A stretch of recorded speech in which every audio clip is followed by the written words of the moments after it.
After Leonardo, the most important Renaissance artist is this guy, Raphael. Raphael was taught by Perugino. Remember, Perugino was the painter of Christ delivering the keys to St. Peter. Well, you can see the influence, can't you, in the manner in which the figures line up to the right and to the left in the foreground. And look at the pavement and the temple in the background, in the center of the painting. A lot of similarities, a whole lot of influences here. The vanishing point is in the center of the doorway of that temple, and all of the figures are placed, well, really to act as orthogonals. Raphael surpassed Perugino, his teacher. You see, this was located in the chapel of St. Joseph. The chapel of St. Joseph, in which a relic of the actual wedding ring of the Virgin Mary was housed. Very appropriate subject matter. You see, here we have Joseph putting the wedding ring on the finger of the Virgin Mary. According to this little-known story, a call was sent out to all single men. All the men who wanted to wed Mary were supposed to show up at this location. Now, work with me here because this is a very interesting story.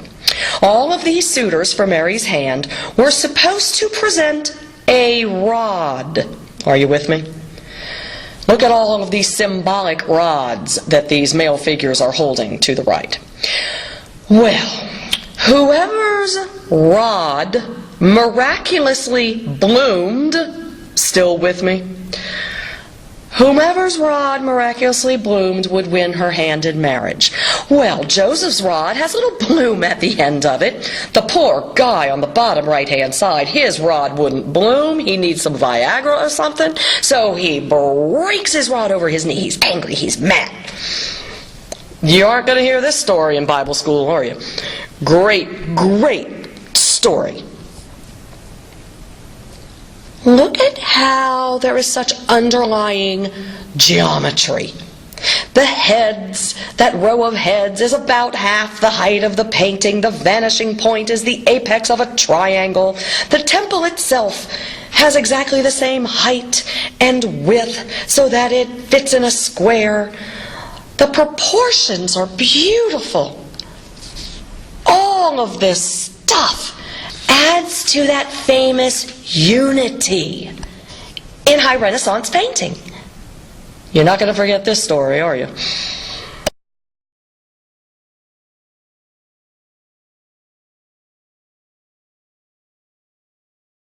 Raphael is known for these paintings of the Madonna.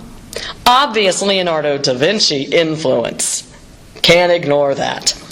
Raphael has been influenced by Leonardo in the use of sfumato, the use of chiaroscuro, and that really strong pyramidal composition. But Raphael has reached a facial type of his own. This face, this facial type of the Madonna, of the Virgin Mary, is specifically his. Once you see this kind of face, you know you have a Raphael. Check out the landscape. The landscape is not a Leonardo mysterious, spooky landscape at all, is it?